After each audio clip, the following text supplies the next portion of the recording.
Assalamualaikum warahmatullahi wabarakatuh. Anak-anakku semua kelas 9A dan 9B, hari ini kita akan melanjutkan materi kita pada pelajaran Al-Quran Hadis. Sebelumnya marilah kita bersama-sama membaca basmalah terlebih dahulu. Bismillahirrahmanirrahim. Terima kasih, langsung saja untuk pertemuan kali ini Bu Ainun akan membahas kembali tentang dua pertemuan kemarin. Karena kalau sesuai materi berarti bab 1 sudah selesai. Akan saya jelaskan lagi ya, diulang lagi dari awal sampai akhir biar kalian lebih mudah memahami. Untuk pertemuan pada bab pertama semester genap 2 pertemuan kemarin, saya sudah membahas tentang mad lazim mukhaffaf kilmi, mad lazim mukhaffaf musaqqal kilmi, mad lazim mukhaffaf harfi, mad lazim musaqqal harfi ya. Ada 4 hukum bacaan. Hari ini akan saya jelaskan dari awal sampai akhir. Jadi nanti tugasnya jangan lupa tetap di buku tulis juga harus kalian catat. Kemudian nanti ada tugas di LKS. Yang di rumah, mohon maaf kemarin sudah ada satu anak yang mengumpulkan. Mbak Adiana, terima kasih tugasnya. Yang lain yang di rumah mohon dikirim lewat WA ya ke Japri karena tidak bisa bertemu. Jadi harus langsung dikirim lewat WA untuk penilaian. Untuk kali ini saya akan membahas ulang dari awal tentang bacaan mad lazim mukhaffaf kilmi. Mad lazim mukhaffaf kilmi itu apabila ada bacaan mad ya. Apabila ada mad tobi'i namanya yang bertemu dengan huruf yang berharokat sukun ya dalam satu kalimat. Ada bacaan mad tobi'i bertemu dengan huruf berharokat sukun dalam satu kalimat. Cara membacanya 6 harokat atau 3 alif ya, 6 ketukan. Contohnya pada lafaz al-ana. Allah itu bacaan yang diringankan. Jadi ada fi'il mad tobi'i, ada mad tobi'i bertemu dengan huruf yang berharokat sukun dalam satu kalimat.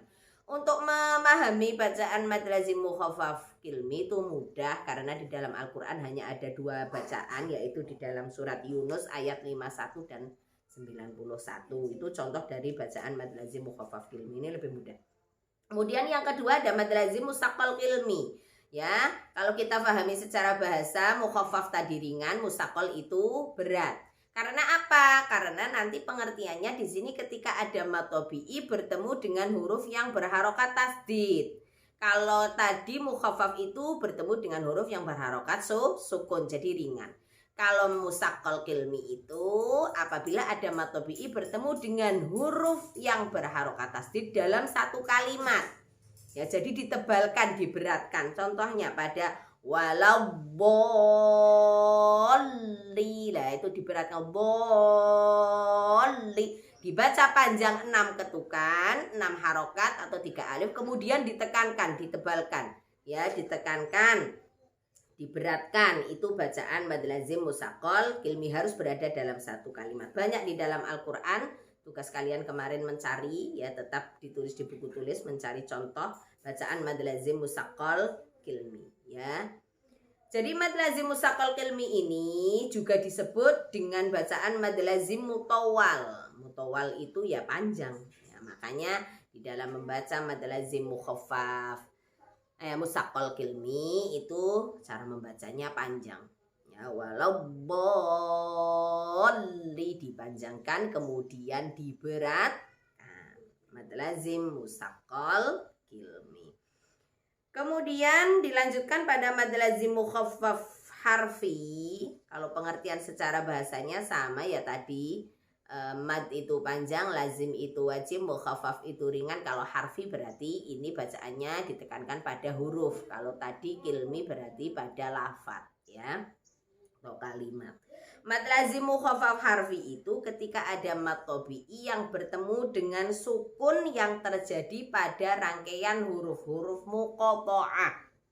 Huruf muqatta'ah itu apa? Huruf yang cara membacanya sesuai dengan bacaan huruf itu sendiri dan berada di awal surat di dalam Al-Quran atau fawatihus suwar ya. awal-awal, beberapa awal surat di dalam Al-Quran. Contohnya Hamim, Yasin, jadi ringan membacanya. Ya, pada huruf-huruf muqatta'ah kaf, ha, ya, ain, shad. Nah, itu ya untuk mad lazim mukhaffaf harfi. Kemudian mad lazim musaqqal harfi itu sama, hanya perbedaannya nanti kalau musaqqal itu ada tasdid. Jadi cara membacanya lebih diberatkan. Ketika ada mad tabi'i bertemu dengan tasdid pada rangkaian huruf-huruf muqatta'ah ya. Cara membacanya sama, 3 alif atau 6 harokat. Alif, lam, mim. Nah, ada huruf yang bertasdid itu bertemu dengan huruf lam, mim. Nah, jadi ada penekanan, ada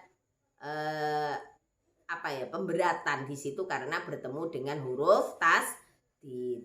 Terdapat pada fawatihus suwar juga. Jadi pada mad lazim mukhaffaf harfi sama mad lazim musaqqal harfi itu mudah. Kalian tinggal melihat kalau tidak ada tasdidnya berarti mukhaffaf harfi, Yasin, Hamim, Nun, Toha. Nah, yang tidak ada tasdidnya mad lazim mukhaffaf harfi. Kalau yang ada tasdidnya, penekanannya diberatkan, mad lazim mukhaffaf musaqqal harfi. Maaf ya, itu ya. Jadi mudah saja pada mad lazim mukhaffaf harfi dan musaqqal harfi itu perbedaannya itu saja. Jadi kalian bisa melihat pada tasdid. Kalau ada tasdidnya musaqqal, kalau tidak ada tasdidnya berarti mukhaffaf ya. Tugas kalian seperti kemarin tetap masih ya mencari contoh di buku tulis dan juga ditambah pada tugas halaman 45. Silahkan dikerjakan sampai halaman 48 itu ya. 45 sampai 48 silahkan dikerjakan. Nanti ada penilaian sendiri untuk tugas. Nanti minggu depan kita lanjutkan lagi pada materi selanjutnya. Itu saja, mudah-mudahan bermanfaat. Tetap semangat jaga kesehatan. Akhirul kalam. Wassalamualaikum warahmatullahi wabarakatuh.